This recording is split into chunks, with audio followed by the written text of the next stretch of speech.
Sometimes we forget why we're here. It's easy to fall off track. These help us remember. These battle scars don't look like they're faded, don't look like they're ever gone away. They ain't never gonna change. These battles. Growing up I had a dream, something no one else could see. Tell me what it means when your faith is falling beneath your knees and you can't breathe. Everything you see reminds you of what you're not or something you won't be. You gotta take what you're given, that's how we live it. Don't be mad at the system, it's simply how we've existed. I hear a lot of people talking like they politicians and choose to be an accountant because it's safe in a business.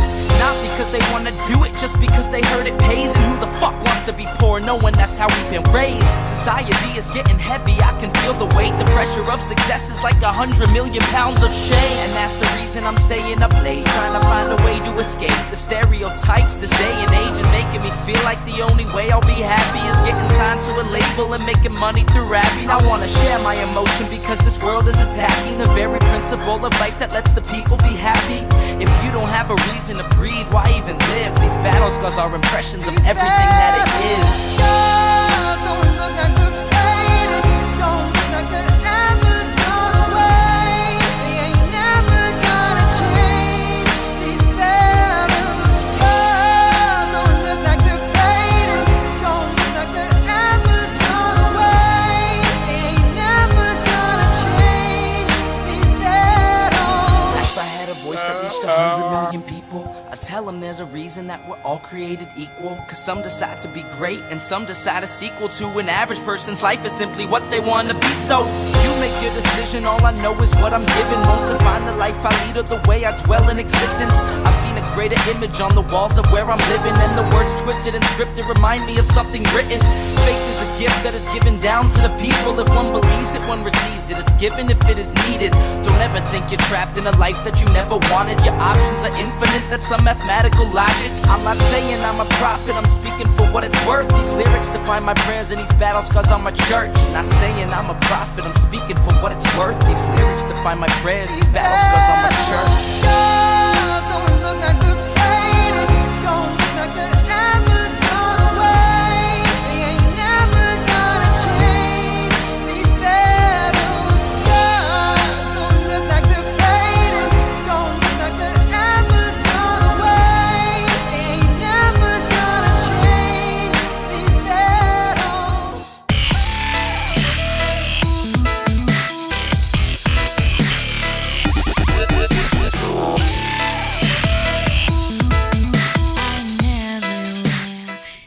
Hey, hello everyone.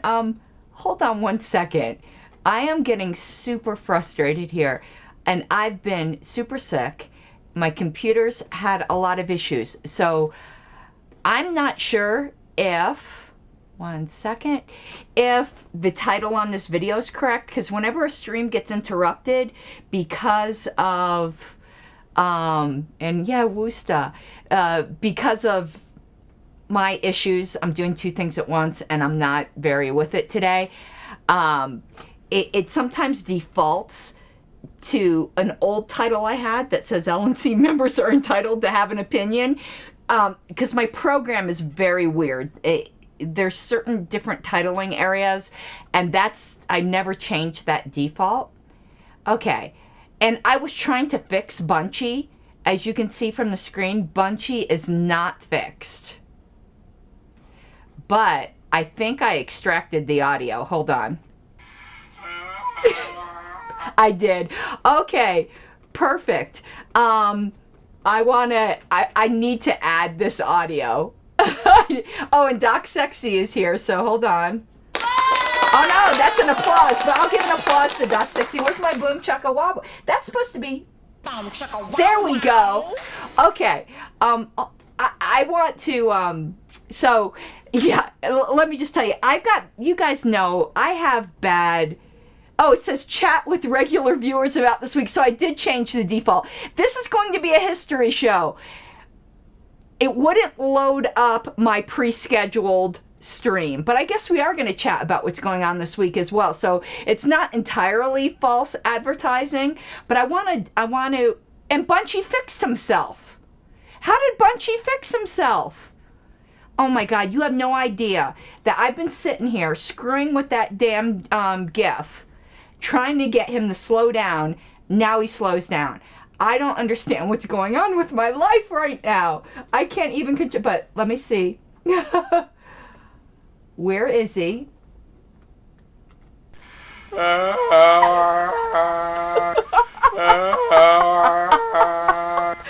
how I feel. Okay. All right. I'm good now. I've got Bunchy's sound effect. I got Bunchy slowed down.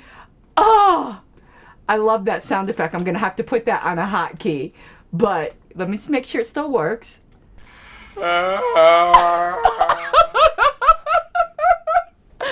Okay, so I've got terrible stomach problems.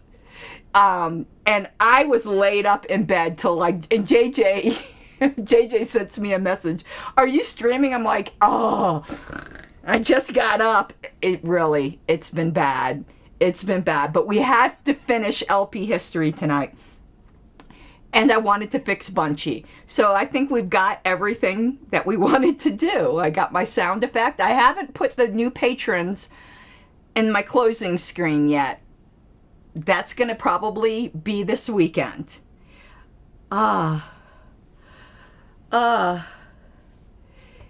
So we're just going to get right to the history after just a little bit of grifting, because I'm like so happy that Bunchy has slowed down. You have no idea, because I was screwing around with that. Yes, along the bottom, patreon.com/Pink Flame of Liberty. Yesterday I did pick up a couple new patrons from me putting out a link, which I'm greatly appreciative of. I'm still a little bit behind. If you are one of them, I am going to be getting you out a Discord link tonight. I had to go lay down after work, but I've got things I have to do tonight. I have some parliamentary notes that I need to send off to the wait.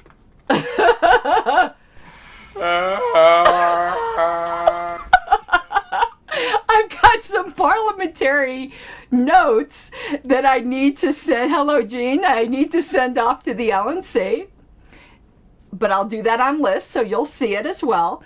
I need to do the final steps on my campaign website for town council. I got to hook up the contributions through Stripe. I got to do that tonight. There's just some things I have to do tonight. And finishing this LP history was one of them, so that we could start afresh probably on Tuesday. 'Cause remember, I'm going to be gone on a camping trip. I don't know what I'm going to do without streaming for a whole weekend. What I'm probably going to make Wayne do, I don't know if he's watching this. If he's watching this, he's going to go.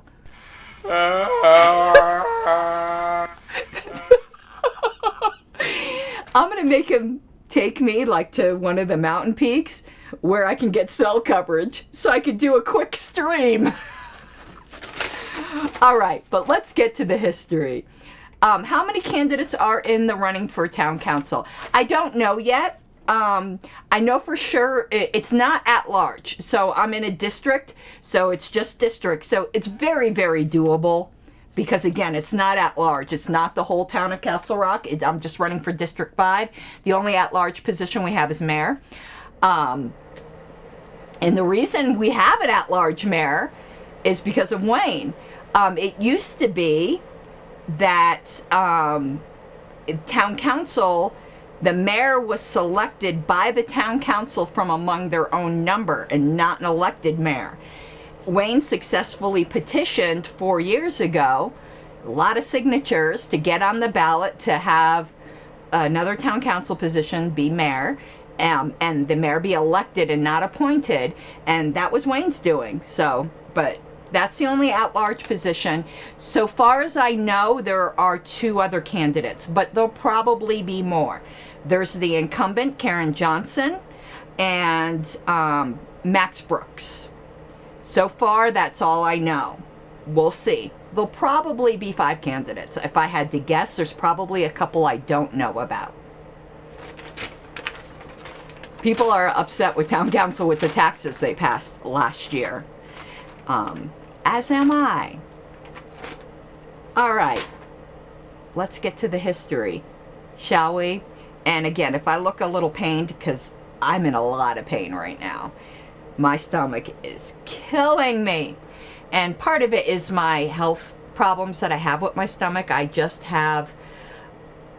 Yeah, that's... Kathy goes, that's going to be my new ringtone. Oh, Kathy, I got to tell you something funny. Okay. We'll get to the history eventually. Oh. So, I have pre-existing gastro problems, so I'm already very susceptible to stomach problems. But the stress on the LNC has been incredible this past week. And this second part, I'm going to say, has calmed down the past couple days.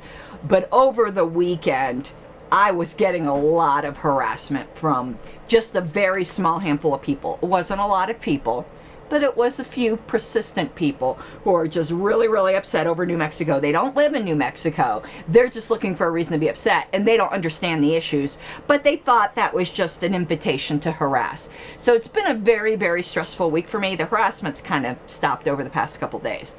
Could have something to do with me blocking, liberally blocking. They probably still are trying to harass me. They just can't get to me. But the stress has been incredible. So that exasperates, or not exasperates, how do you say that word? Exacerbates. It exacerbates my pre-existing issues. But Kath, that isn't what I was going to tell you that was funny, because none of that was funny. What I was going to tell you, Kathy, that's funny, hope Angela doesn't get mad at me. So Angela and I speak quite a bit, and Angela texted me the other day because I had a question, and she goes, I just woke up from a nap. I was having a nightmare about Zoom updates in the middle of an LNC meeting.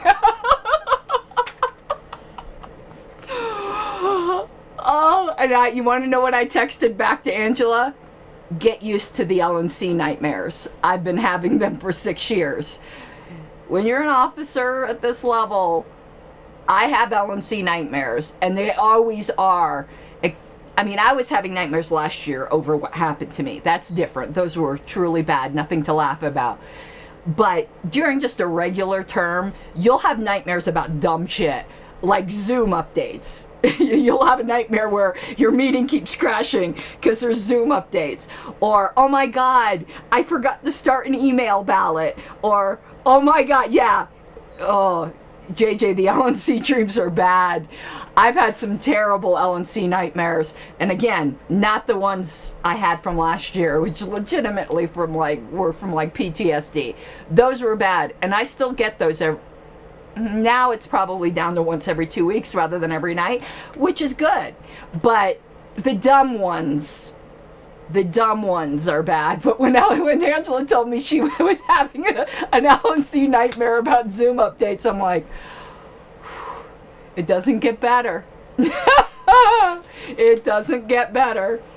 All right, everyone. So we're going to go on to the history now, but I wanted to share that with you. I thought that was funny. So unfortunately, during the history portion, because I do put the text on the screen, and hello, Trindlin, I have to take comments. Yeah, this ringtone definitely helps because it makes me laugh and it so encapsulates my feelings. I want to add this ringtone to a Zoom meeting. I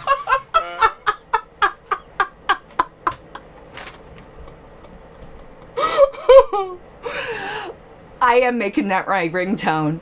If anyone wants that, I downloaded it as an M4A file, but I can convert it into MP3, but whatever format you need, I'll send it to you. Anyone who wants that audio file, I'll send it to you. That is definitely my ringtone. Wayne is gonna murder me. He thought, I used to have this ringtone. It's this old song. If you guys remember from oh God, I'm just gonna be telling stories, I think, tonight. Oh yeah, Ty, I lost my shit on Ty the other day. I'm like, leave me alone. No, I was getting harassed really badly, Ty. That was not a good few days. And from people who were starting to get a bit creepy, you know? Let's just leave it at that. It wasn't a good weekend, but I think I've got all the very inappropriate people blocked. Oh, but if y'all remember the original iPhone, I'm talking about the OG iPhone, okay? First generation, you couldn't copy paste, you couldn't install apps. Do y'all remember that ringtone? It's like doo doo doo. It was that really cool ringtone. Well, there's a song a guy did back then called "Hit Me on My iPhone," and I had that as my ringtone forever, and it drove Wayne insane. And then I had this one with this weird cartoon voice about Twitter, which a lot of people had heard of. You want to know what? I need to put that as a sound effect on my show too, because it was the creepiest, like Twitter.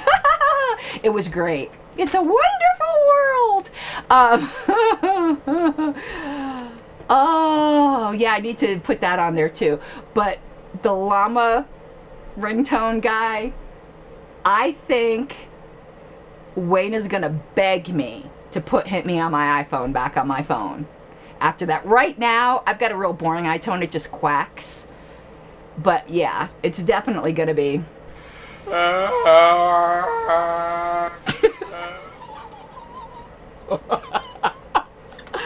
Okay, we're going to history now. We definitely are, because I'm just full of stories. All right. Got to take the comments off the screen for that. And no, Hayden, I've not heard the llama song, but JJ found me this one.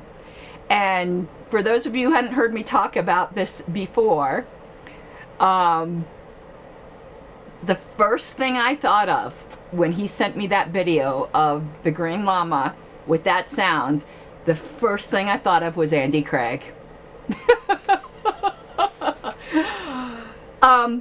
I can assign it to certain people, but I don't have annoying people call me, Kathy. Because I'll tell you, when I have people who text me on my personal number or call me on my personal number abusive, I give them one chance. And I go, listen, I understand we can all get upset. And when we get upset as libertarians, sometimes things come out that probably should have stayed in our head, but you're going to stop talking to me like that, or you're going to lose my phone number. Your choice. And most people, when you confront them like that, apologize. And the ones that don't, their number gets blocked. Yeah, JJ makes me cry. I should assign it to J. No, JJ calls me on Messenger. Yeah, JJ, how many times have you made me cry now, JJ? 3? Oh my God, you were so mean to me. On the day after when I got allegedly removed by the LNC, he calls me. He's like, we got to work on the appeal. And I'm like, I can't do it today. I was laying in bed and he's like, you're going to lose. You're going to lose. You better get started. You were so mean, my God. Okay, so we said, all right, we were going to talk about Ford's policies threaten liberty. So let me find that screen. There we go. Check him out. Gerald Ford, the new head of the U.S. government, entered politics as a protege of Senator Arthur Vandenberg. Oh, one more story. So we had dinner tonight. I needed some things notarized, so Wayne had an old friend from real estate come meet us for dinner. She hadn't met me before. And we were talking about my town council run and everything. And she was like, just looking at me. Sometimes I forget the impression I can give on people for the first time, like when I'm really just like up in my feels about politics. She was giving me the, you really don't have a filter, do you? Look, it was like, Because I was like, I don't give a fuck. Oh. Yeah, we were talking about taxes. She goes, I'm going to vote for you. I was like, good. Because,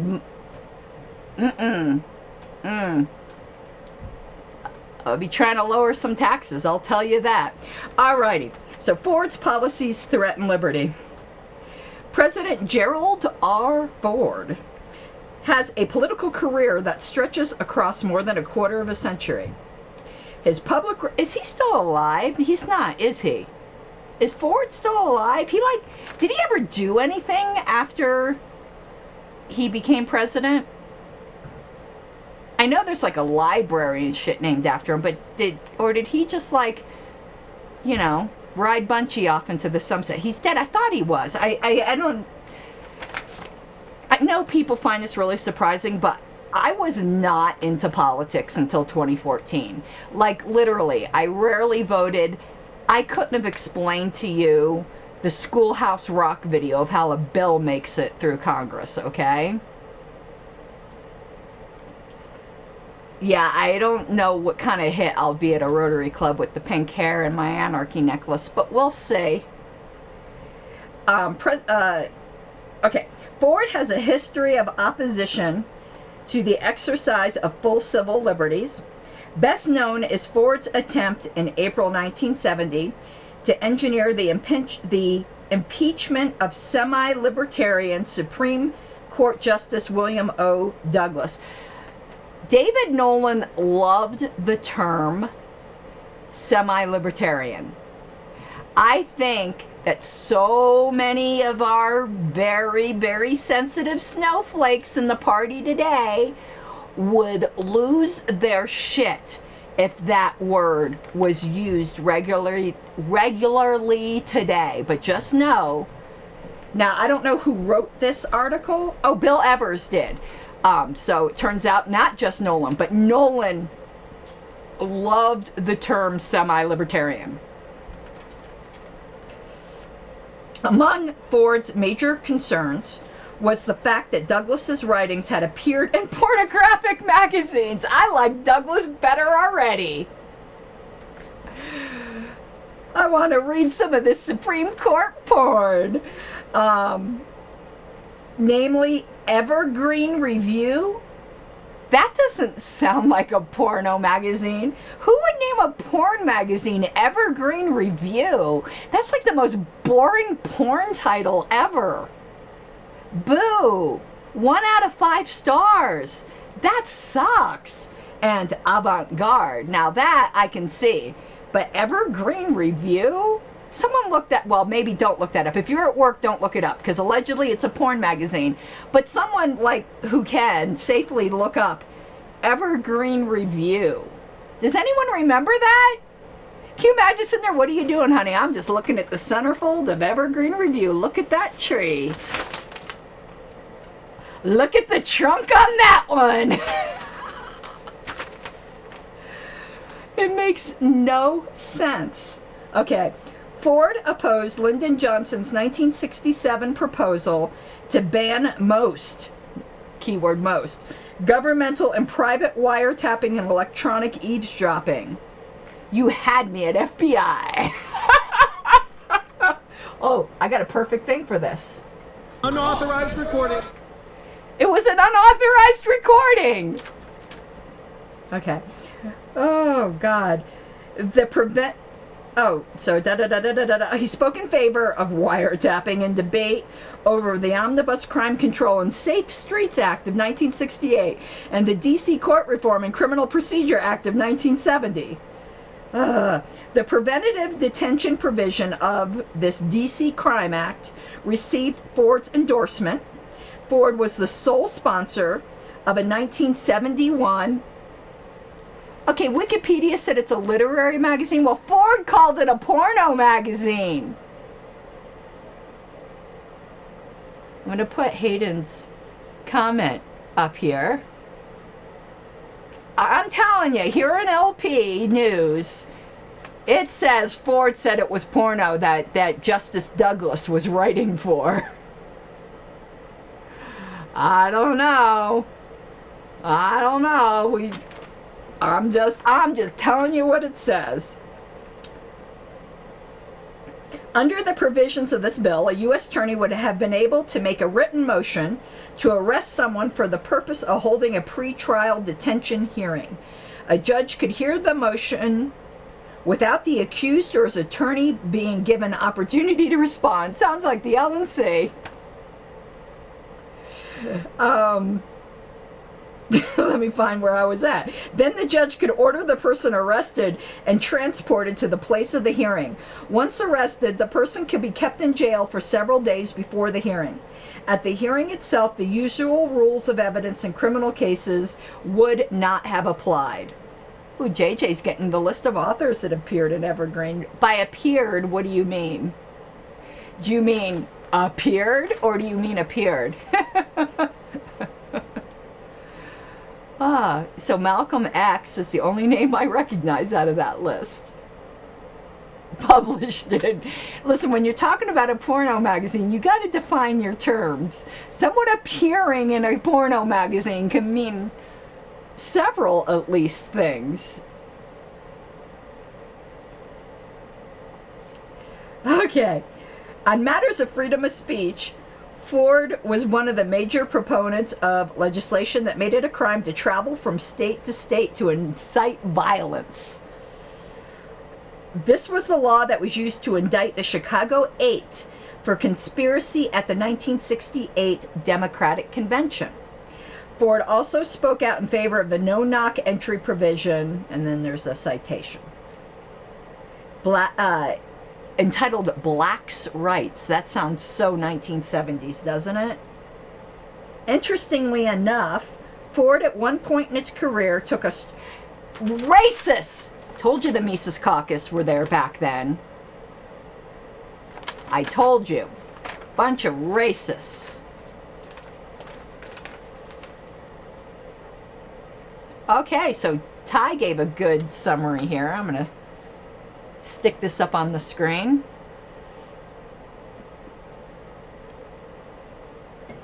Oh, God. Doc Sexy. Doc Sexy, you got something to take care of.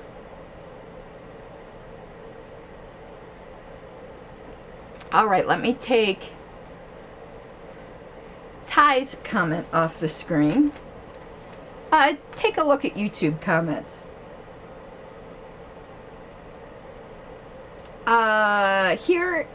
Okay, so interestingly enough, Ford at one point in his career, Doc Sexy, I didn't make you, no, it was Julian.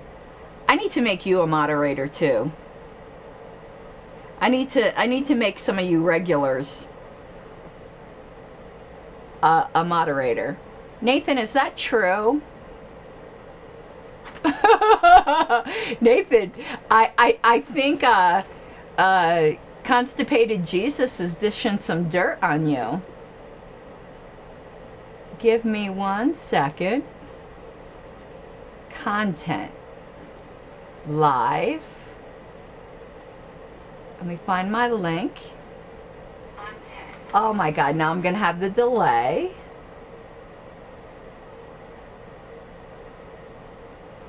Remove. Okay. And Doc Sexy,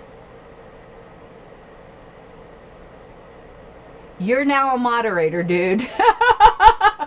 So if we don't get many trolls here, but if we do, I'm gonna probably promote JJ too. JJ's one of my Twitch mods.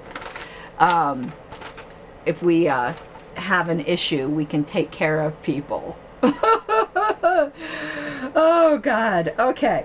Interesting, so where was I? So interestingly enough, Ford at one point in his career took a strong and forthright stand in favor of equal political rights for blacks. The occasion was a House Republican substitute for what became the 1964 Civil Rights Act.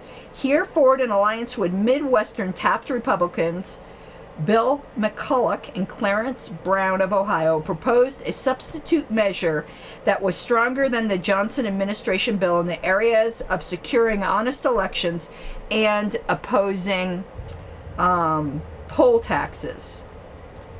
Doc Sexy, do your thing. If you don't know how to do it, let me know. In this effort, Ford and the others opposed that wing of their party that wanted to draw white supremacist Southern Democrats into the Republican Party. In matters of economic liberty, Ford has favored compulsory arbitration since at least 1967. Thank you. Thank you so much, Dave Davis. Let me see. Thank you, Doc Sexy. I see you figured that out. Thank you so much. You'll have to just keep an eye on it. And thank you, Dave. Let me put this up on the screen. I super appreciate it. Okay. And I left that, it came off too soon. I want to leave that up there for a bit. Wage controls. Ford went, and let me just give you guys some good news though. I like zapping these people who like, listen, if you're going to troll, at least be creative. But the trolls boost my algorithm. YouTube gives you a lot of credit on live streams for interaction during your stream. So having a very active live chat, YouTube makes you rank that really high. So maybe let them get a few letters out before you ban them so that it brings up my algorithm, but then get rid of them. So let's use them like the cheap whores that they are, and then we'll then ban them, because I do want to get the algorithm boost, to be honest with you. And autistic, you got the hammer too. So there's two of you in here today, since we got somebody who is just a little bit autistic, like you and me autistic, but he's not channeling it in a good way. Here you go. Keep him going. Keep him going. This is fantastic. Hold on. Hold on. Here we go.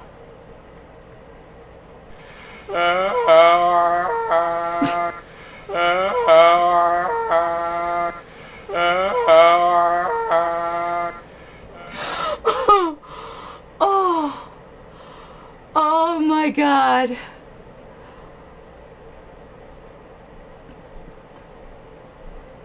Oh, I'm gaslighting you about gaslighting. Okay, so Ford went along with President Nixon's program of wage and price controls. He said a phase 2 program. Let me emphasize that our price and wage controls are working. Gene, you're killing me. One of Ford's first acts as president was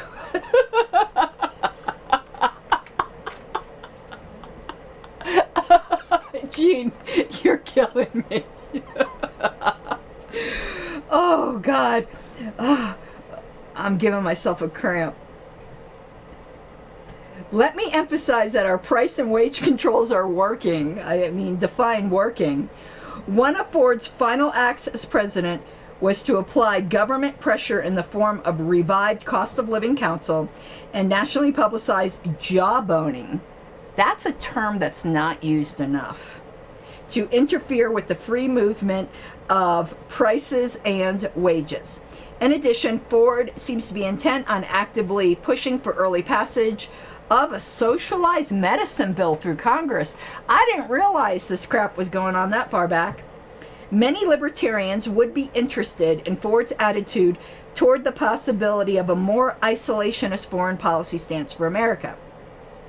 Ford first entered politics with the backing of isolationist turned internationalist Senator Arthur H. Vandenberg, Republican Michigan.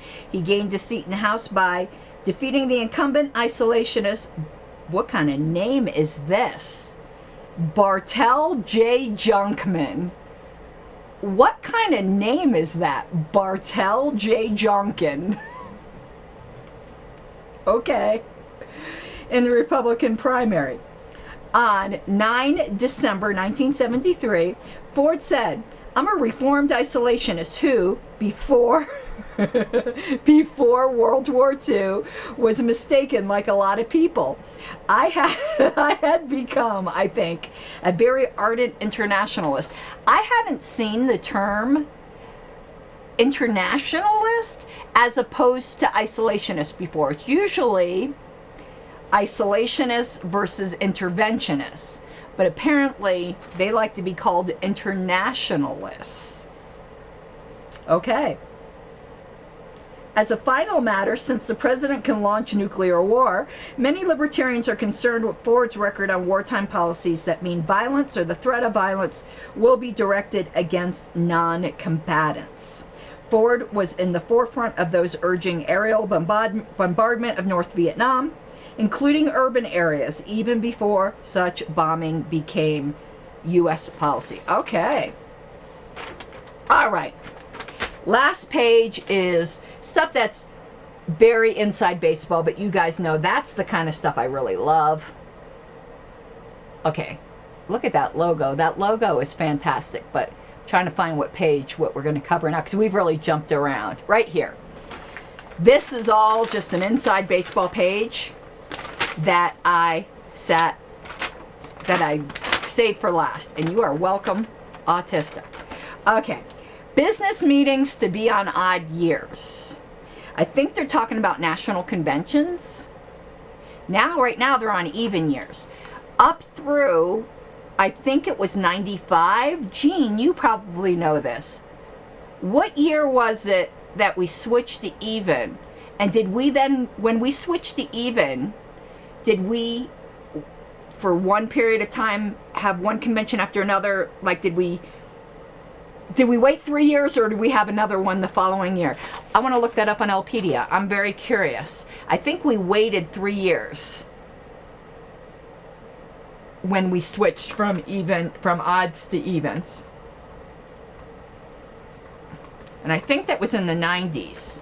I thought it was in the 90s, but you could be right. But I'm looking up National Convention on Lpedia, where I have the list.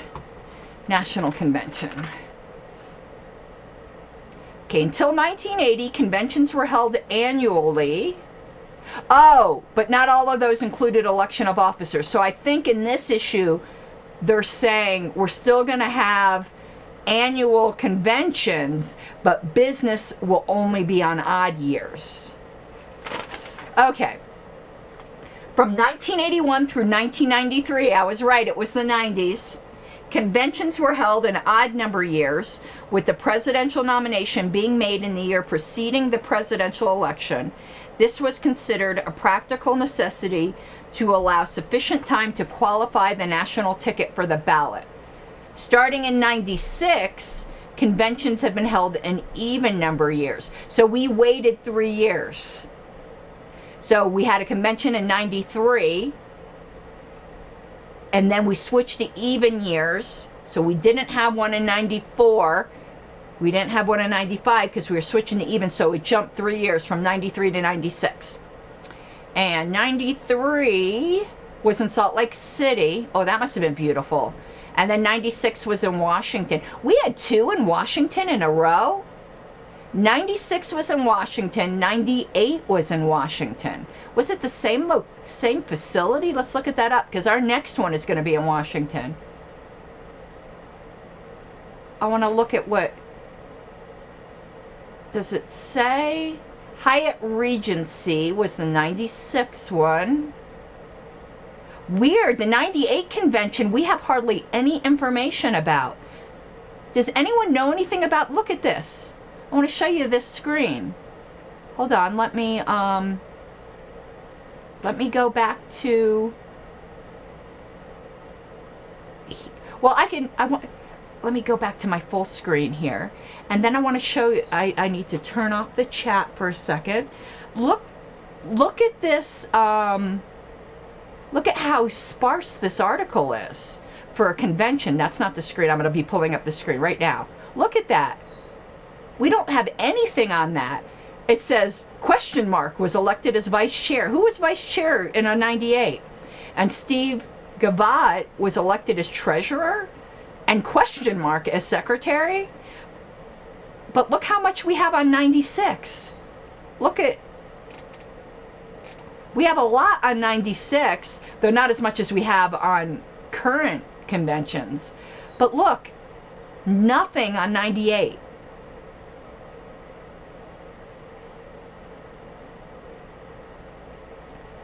I'm going to do a whole show on why we're doing one in DC and why I voted for it, and I absolutely do not regret my vote. Okay. Okay, we're going to go back to here. So that was the intro to what this might be talking about, but it's obviously not talking about having conventions on odd years, because they were having conventions every year back then. Oh, maybe we did cover this because it's a continued from. Oh, so maybe we covered it. Oh, I remember we did cover this. They're only talking about election of officers. So there was one LNC term. Isn't this funny? So from 93 to 96, you had a 3-year LNC term. So they got an extra year. Here, from 74 to 75, it was only a 1-year LNC term. When they changed election of officers from even years to odd years, they debated, do we give this slate of LNC members? I said officers, but I meant the whole LNC, not just the officers. I tend to use that term very broadly because in Colorado, we don't differentiate. The whole board is considered officers. So when, like, Ed got elected this year in 74, they debated, will their term be from 74 to the next business convention, which would be 77, so have a 3-year term, or will they have to run again in 75? And they decided to make them run again in 75. 1 year is not enough to see if someone on the LNC is doing a decent job. And it's not worth, well, back then it was a much smaller convention, so campaigning wasn't as strenuous. But all the work I had to do to campaign for this one for a 1-year term. Okay, so we did already cover that part of it. So National Headquarters Fund. Look at that picture down there on the bottom. Who are those people? Seen at LP National Headquarters. I don't even know who those people are. With the change of administration from Denver to San Francisco, so we moved our national offices. That is what, who was it that got elected? Ed Crane.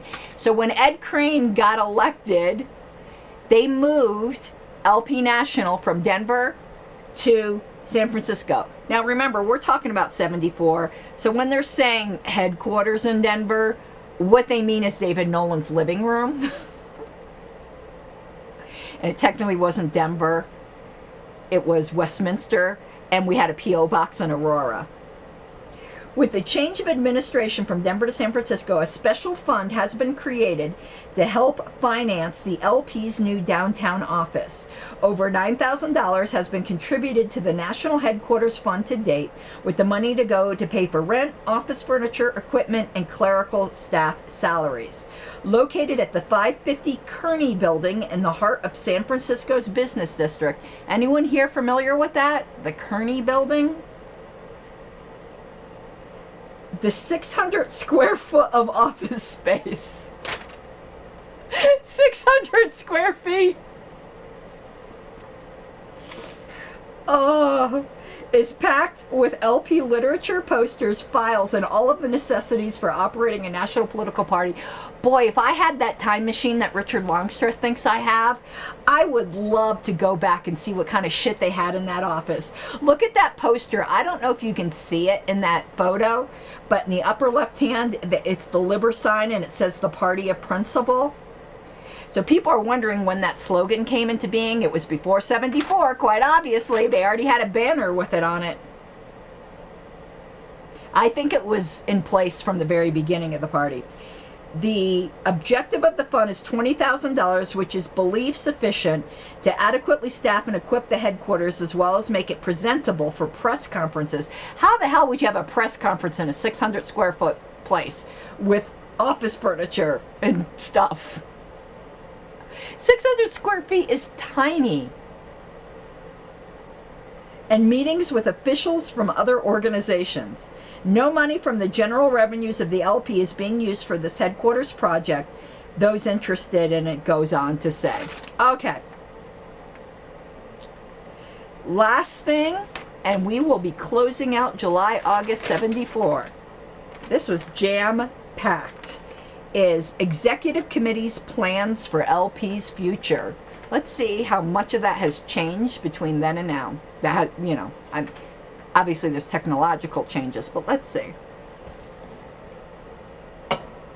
Barely 2 hours after the formal closing of the 1974 convention, the newly elected National Executive Committee, remember that's what the LNC used to be called.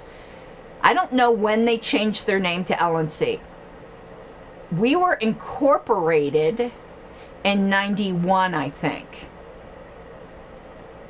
So that's probably when the name changed from Executive Committee to Libertarian National Committee.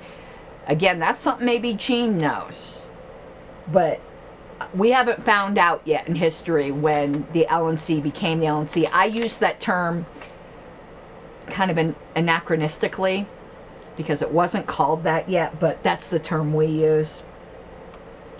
As a result of an amendment to the LP Constitution, yes, the National Party used to have a constitution and bylaws, as was the custom in the 70s. I think 1980 is when we merged the Constitution and the bylaws. And by the way, that reminds me, JJ, I am convinced there's a contradiction in Robert over revisions. I know Hahnemann's going to call me stupid and say I need to get an education, but I am super confused by that section. I wrote Mike, I'm like, Mike, we need to talk about revisions. It's pretty sad that I get all jazzed up over some piece of arcana in Robert's Rules of Order. Okay, as a result of an amendment to the LP Constitution, the ExCom size has been increased to 25 members. We used to have 20 regions. I don't know if they had at-large then. I think we had just the 20 regions. I don't know where they're getting the 25th person, the 4 officers. Maybe there was 1 at large. I don't know. But we used to have 20 regions plus alternates. Yeah, we need to talk on the phone, JJ, but I might just write something for the forum because I've been trying to think of something to get back involved at the forum.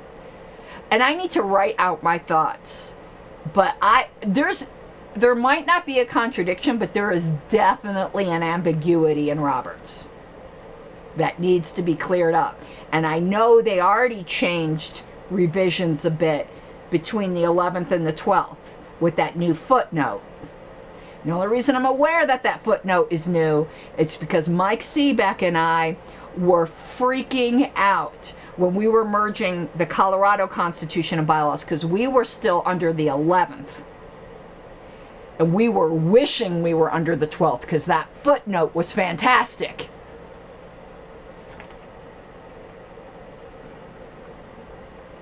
One of the first 25 members, including the 5 officers.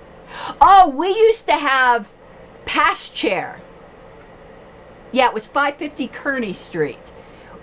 Past chair used to be an office on the LNC. So when you were outgoing, you remained on the LNC for a term.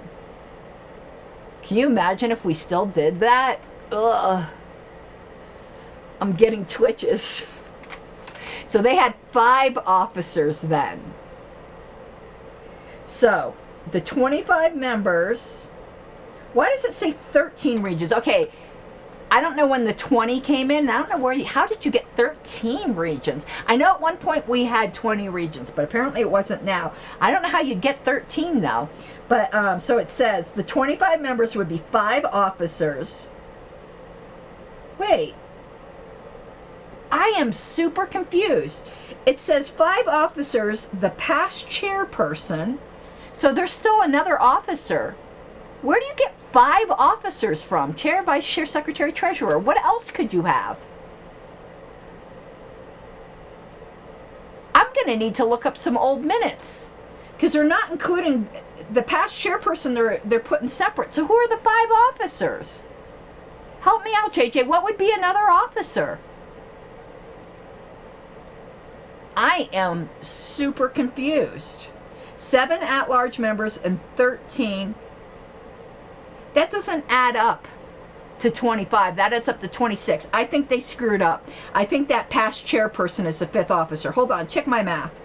5 officers, the past chairperson, that would be 6.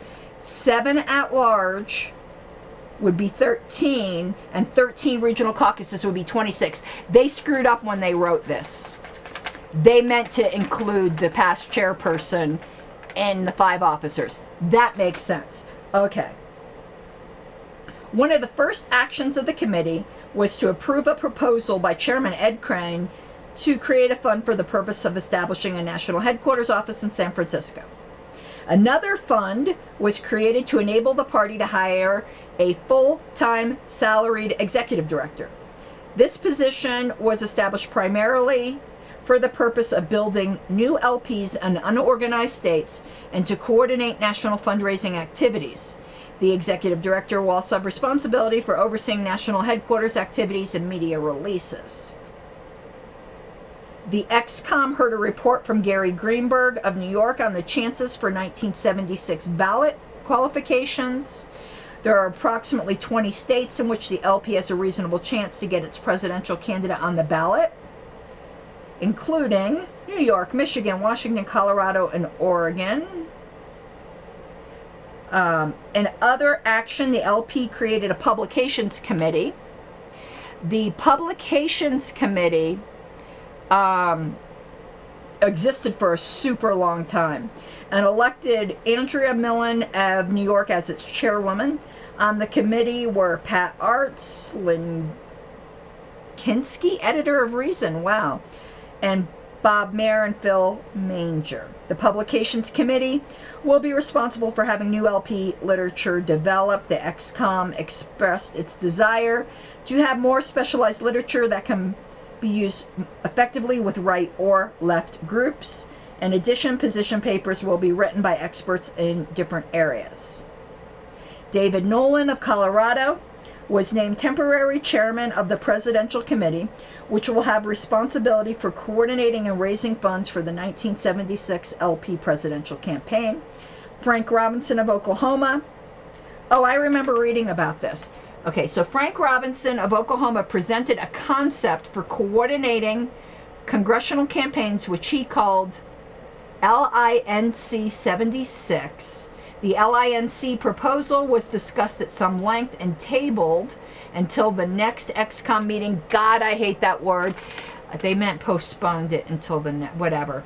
And at which Mr. Robinson, you don't table things to the next meeting. Okay. At which the next XCOM was invited to speak. Okay. Washington, D.C. was selected as the site of the next XCOM meeting, which will be held on November 30th. So November 30th, 1974. Did we know about this XCOM meeting? Hold on. I'm looking up on Lpedia, list of LNC meetings. That's where I've been getting these dates from. I've been extracting them out of LP News. So I'm going to look in the 70s, see if we knew that November 30th. They didn't have it. Oh, wait. Hold on. Yep, we knew about it, but we don't have minutes. But they didn't have it in Washington, D.C. because I have it on Lpedia. Hold on, I want to show you guys. Let's go back here.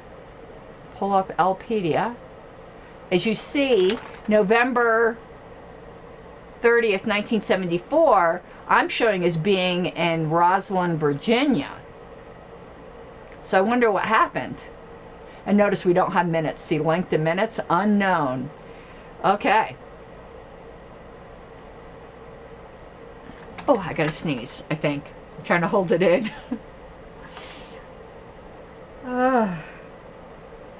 Where was I at? Oh, here we go.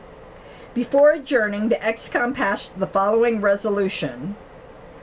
Be it resolved.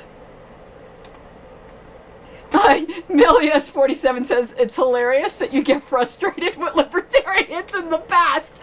I know, I'm like, damn you. Oh, that is funny. That actually is really funny. Oh, I want to put my comment screen back up, but I'm going to stick that comment out there because that is hilarious. And that is so libertarian, too, for me to be yelling at people from 50 years ago, half of whom that are dead. Before adjourning, the ExCom passed the following resolution. Be it resolved that the Executive Committee of the Libertarian Party expresses its appreciation to Susan Nolan for her outstanding job as 1972 through 73 party chairwoman. So they only had a one-year term as well. So it looks like there were at least 2 terms on the LNC that were only 1 year. 72 to 73 and 74 to 75. And then one had a 3-year term, 93 to 96. This is all bits of trivia. When I invent Libertarian Party Trivial Pursuit, I'm giving y'all my secrets. All right, that is it. This was a jam-packed issue of LP News. I really needed to not skip some weeks with this, but the LNC shit got intense. But I need to make sure that I am doing at least one history show a week, so we're not cramming like this. I gotta take my little notebooks upstairs. These are my notebooks where I take notes on the Game of Thrones, for the Game of Thrones show I do, which I'm not, oh shit, I'm not going to be able to do that till Tuesday because I'm going to be in the mountains. I'm going to miss my House of the Dragon.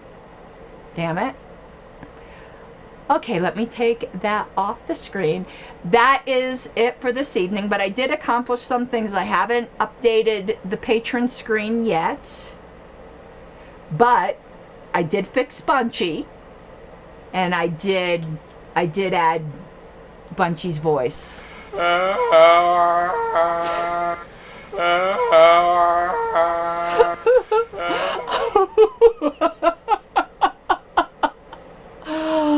Oh my God.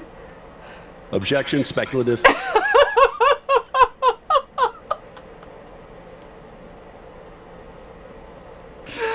Okay, guys. I was feeling really sick, and I'm sure I'll feel sick again once I'm done with here, but this thing really cheered me up. But now I got to go do some work before I go to bed. Tomorrow's an LNC meeting. It's probably going to be intense. But usually when I anticipate an intense LNC meeting, it turns out not to be. I'm hoping that's the case tomorrow. I'm hoping that's the case tomorrow. Because usually when I get all worked up and worried about a meeting, it turns out to be a nothing burger, which is always great. I love LNC meetings that are nothing burgers. But on an exciting note, we might get to go into committee of the whole. I get so excited. All right, everyone. You have a good night. I'll see you at the meeting tomorrow. There will not be a show tomorrow. There will be a show on Friday, which will be an LNC update, and then I'll be gone until Tuesday. But over the weekend, I will be creating multiple videos on the problem of political authority. I'm going to get caught up on that when I'm out in the mountains. You guys don't know. Tomorrow, Friday, for the LNC update, if I remember, I'm going to dig out some pictures. I'm going to tell you another story before we go. I got to dig out these pictures. If I still have the notebook, I'll bring the notebook up. So back in 2015, JJ, you will not be surprised when you hear this. I wonder if I still have the notebooks. I might have gotten rid of them. So back in 2015, I had decided that I was going to be running for the LNC in 2016. So in order to prepare,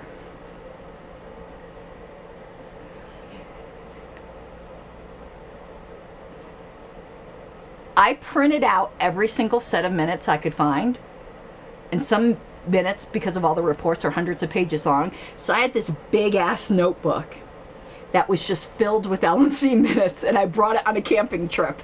And I'm just sitting there beside the campfire reading all these minutes. I had them all tabbed. I was so organized. I used to show up to LNC meetings with these big ass notebooks just full of Region 1 stuff when I was Region 1 representative. Because my Region 1 report was 110 pages long, average. Kathy, do you believe me? Have you ever seen one of my Region 1 reports, Kathy?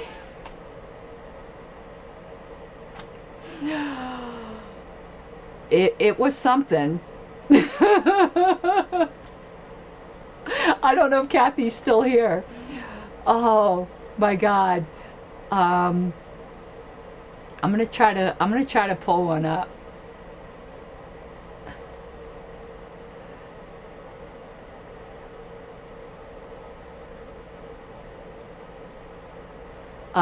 And Brian just put something. Oh, Kathy has seen it.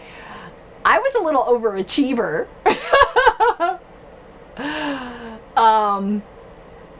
But I'm very proud of my Region 1 reports, by the way. But poor Alicia, oh my God, because I didn't really know what a secretary on the LNC did then.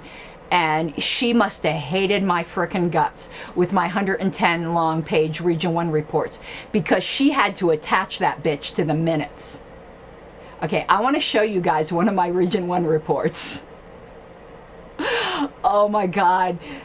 No wonder Alicia didn't like me. I wouldn't have liked me either. If you turn in a 110 page Region 1 report, Kathy, you and Miguel, I'm going to murder you. But yeah, okay. So here's my Region 1 report from 2018. Okay, I'm pretty sure this is mine. Yeah, our convention was in May. So this is one of my last Region 1 reports before I became secretary, because I became secretary in 2018. So,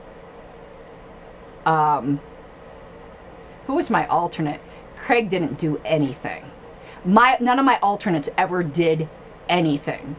I had an alternate who didn't show up for the first, and then he resigned, joined the Republican Party. Craig became alternate and did nothing.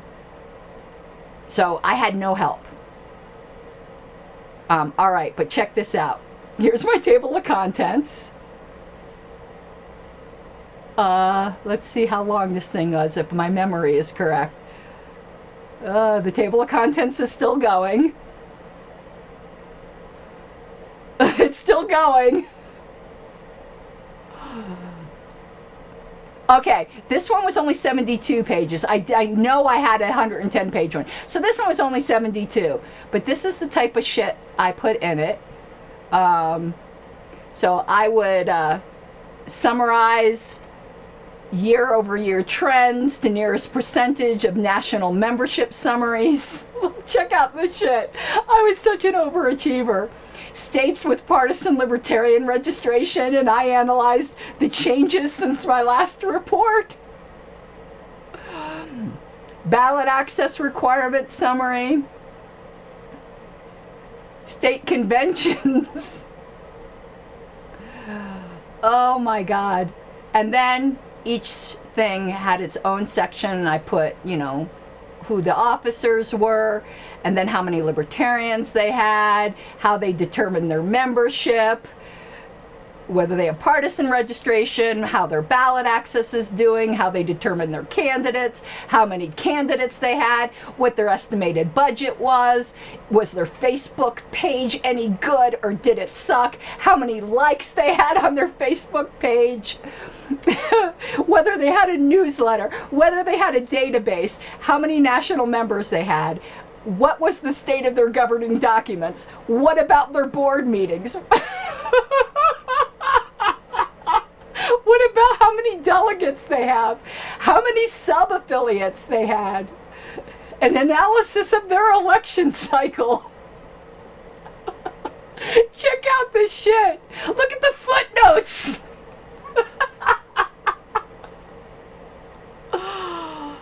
Oh my God. But let me go back. One thing you could say about my reports, if you wanted to know anything about any state in Region 1, you just had to look at my last report. You really did have everything you would wanted to know. So if you were like, I wonder how Alaska is doing in ballot access. Let's go look at the Region 1, because I did put it all there. And what I used to do is I wrote that. I didn't have the chairs write me. I would schedule appointments with them, and I'd spend about 2 hours on the phone with each chair prior to writing that report, which took me about 40 hours to write that report each time. And a lot of research before I called them. So I'd go on their whatever their .gov page was and research upcoming legislation to be sure the chair was aware of it. In Arizona, Kathy, I looked up each county voter registration to, who was the chair at the time, was Michael Kielski, to make sure he knew if any of your states were getting below that, what was it, 0.78% requirement to maintain the Libertarian ballot access, because yours was by county. Arizona was the weirdest state that I had, the way you guys were totally different from all the other states. So yeah, that's what I used to do. And Utah was Andrew McCullough. And when I first got elected, he wouldn't answer the phone. I stalked that guy, I swear. I started calling every number I could find wherever I could. And when I finally got him on the phone, he was like, damn it, I spend my time avoiding calls from people like you. So there's my Region 1 story. Wayne was so happy that, you want to hear, you know how much work there is as secretary. Wayne was so happy when I got elected secretary because it was less work than I put in as Region 1. And when I left Region 1, I added 2 states to it. I'm like, have fun, Richard. I just gave you Oregon and New Mexico. And I told Lucchini then, it's coming home to roost. I told Lucchini, you are not going to be happy in Region 1. Region 1's a fairly radical region. New Mexico's not a radical state. You should stay with California. I should dig up those emails of those discussions I had with Lucchini. But I was really thrilled to get Oregon. Oh. All right, guys, I'm going to get going and do my work, and I will see you all tomorrow. Bye-bye.